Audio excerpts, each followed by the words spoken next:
Halo teman-teman semua, kembali lagi dengan aku. Gimana kabar kalian? Semoga tetap sehat-sehat terus ya. Nah, di video kali ini kita bakalan membahas tentang yang namanya KB atau keluarga berencana. Teman-teman pasti semua kalian udah tahu ya apa itu KB, apa itu alat kontrasepsi teman-teman. Jadi langsung aja kita ke videonya. Tapi sebelum ke videonya jangan lupa di like, comment, share, subscribe, dan nyalakan lonceng notifikasinya supaya kalian gak ketinggalan video-video terbaru dari aku. Oke, tanpa lama-lama kita langsung aja ke videonya.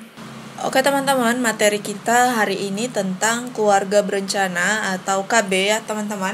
Nah, di sini aku bakalan ada review sedikit nih tentang materi KB ya. Ada sekitar 2 slide teman-teman. Oke, kita langsung aja ya lihat.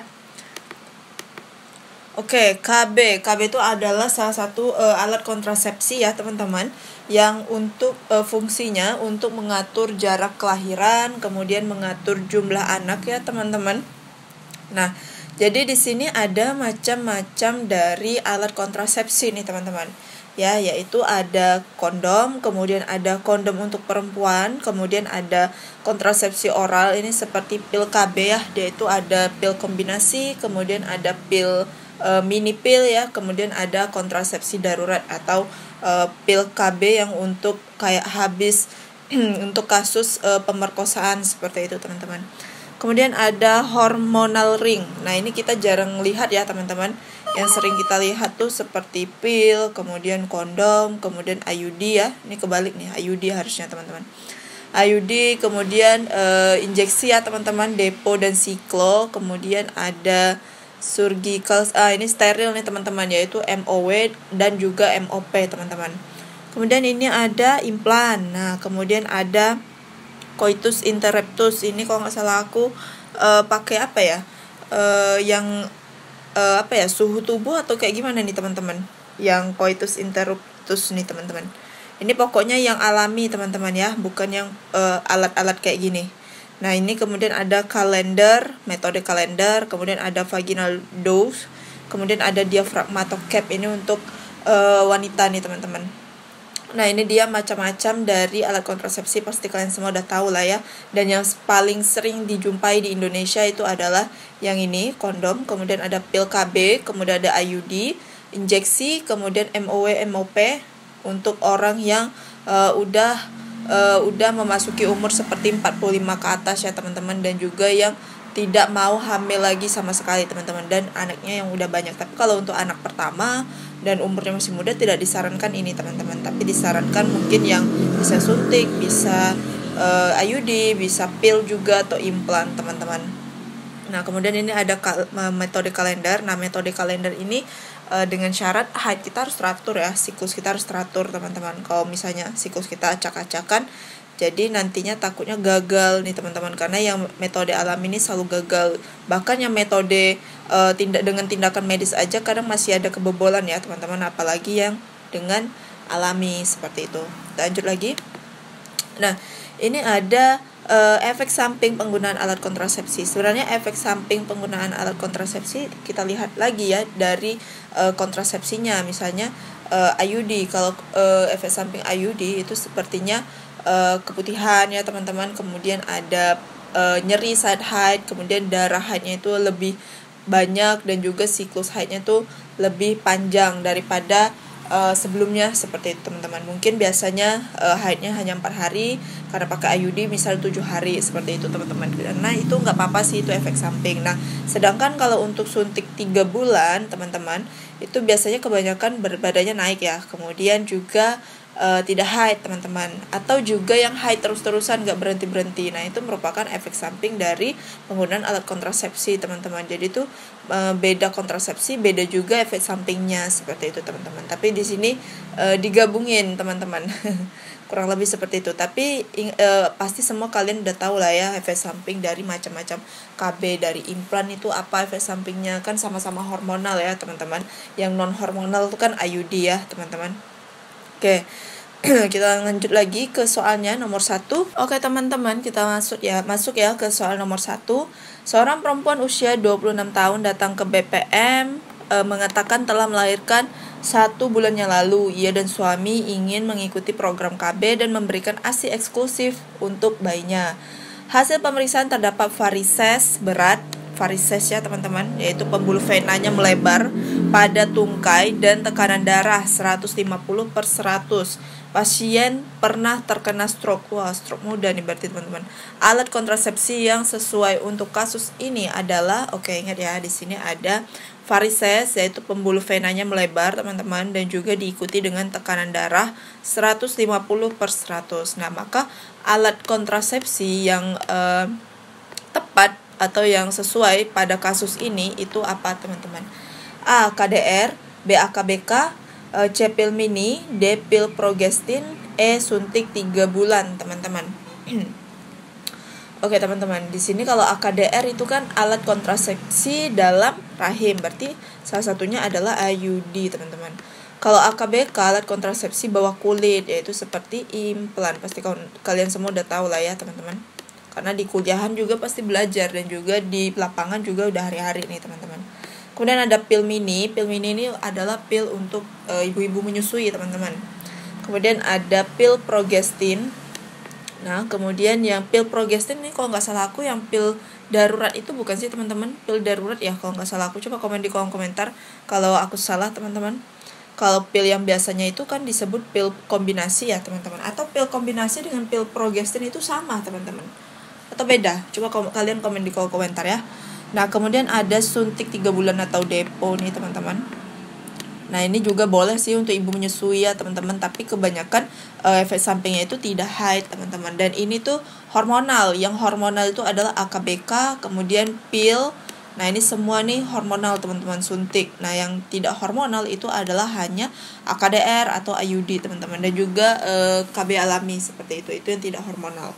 Nah, karena dia tensinya tinggi teman-teman, kalau dia pakai kontrasepsi yang hormonal itu dikhawatirkan tensinya itu bakalan melonjak lagi teman-teman, bisa naik lagi nih karena dia hormonal kan KB-nya teman-teman. Jadi ibu ini disarankan untuk menggunakan KB yang tidak mengandung hormon teman-teman, yaitu apalagi kalau bukan IUD, yaitu AKDR. Jadi jawabannya adalah yang A. Kayak itu nggak kalian teman-teman kalau di lapangan? Kalau di lapangan sih kebanyakan kalau ibu-ibu yang tensinya tinggi disuruh pakai IUD nggak mau ya teman-teman, alasannya takut gitu kan. Padahal dan akhirnya pada memilih untuk suntik ya kan, depo. Padahal ini tuh bisa walaupun dia nggak langsung teman-teman, tapi kelamaan tensi yang dari 150 ini bisa naik lagi seperti itu teman-teman. Tapi disarankan untuk kasus ini adalah jawabannya yang A. Oke, kita lanjut lagi ya ke soal nomor 2. Oke, kita lanjut lagi ke soal nomor 2. Baca bareng-bareng. Seorang perempuan berusia 27 tahun baru melahirkan anak pertamanya 4 bulan yang lalu. Pasien datang ke bidan untuk menggunakan kontrasepsi pil, namun ia tidak ingin produksi ASI terganggu.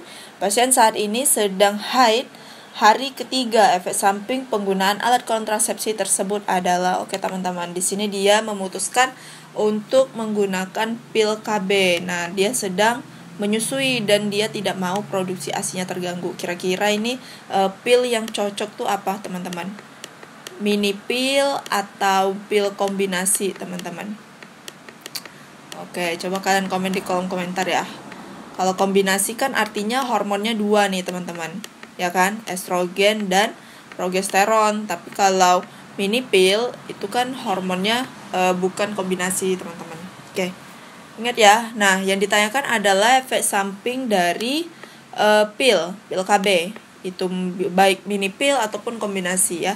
Nah, penggunaan efek sampingnya adalah apa teman-teman? A. Kram, B. Amenore, kemudian C. Kejang perut, D. Berat badan naik, E. Nyeri haid hebat. Oke teman-teman, gimana jawaban kalian? A. Kram perut teman-teman, enggak ya, menurut aku bukan. Kemudian amenore kan artinya tidak haid ya teman-teman. Setahu aku kalau pil KB itu haidnya lancar ya teman-teman, jadi menurut aku yang B bukan. Kemudian yang kejang perut juga bukan. Kejang perut ini apa nih, maksudnya dysmenorrhea atau kayak gimana nih? Oke, lanjut ya. Kemudian yang D. Berat badan naik, bisa juga karena penggunaan hormon ya kan. E. Nyeri haid hebat. Nah, ini tuh biasanya kalau yang E efek samping dari penggunaan IUD nih teman-teman, karena benda asing ya kan masuk ke dalam rahim kita seperti itu. Oke teman-teman, berarti jawabannya adalah yang D, yaitu efek samping dari penggunaan pil adalah berat badan menjadi naik teman-teman. Oke gitu ya. Atau kalau dari kalian ada yang jawab beda dengan aku, boleh komen di kolom komentar juga teman-teman. Kita sharing-sharing jawaban ya. Oke, kita lanjut lagi ke soal nomor 3. Oke teman-teman, lanjut lagi ke soal nomor 3. Seorang wanita usia 29 tahun memasang KB AKBK, yaitu KB implan nih teman-teman ya. KB AKBK berarti dia pasang implan sejak 6 bulan yang lalu. Pasien datang ke BPM mengeluh mengalami perdarahan lebih banyak dari biasanya selama menstruasi. Sebagai seorang bidan terapi, tindakan yang akan Anda berikan terhadap kasus ini adalah kayak terapinya teman-teman ditanyakan. Dia pasang implan ya teman-teman.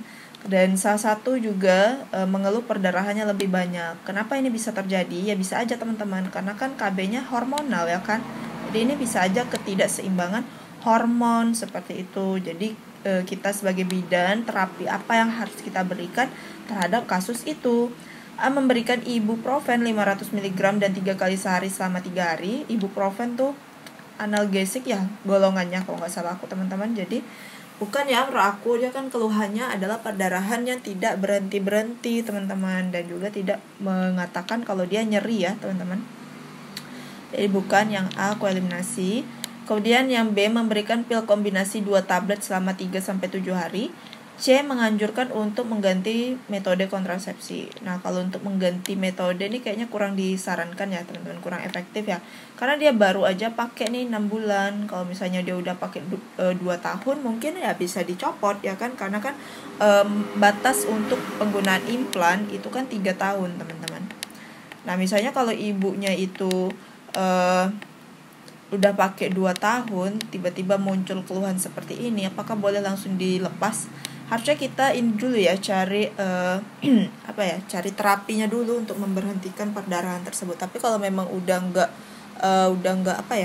nggak mempan diapain juga nggak bisa teman-teman, ya mungkin harus diganti seperti itu metode kontrasepsinya ya. Jadi kita cari dulu pecahkan dulu masalahnya sebisa kita. Kalau misalnya juga tetap nggak bisa, nggak mau berhenti darah haidnya, ya mau nggak mau kita harus ganti nih metodenya teman-teman.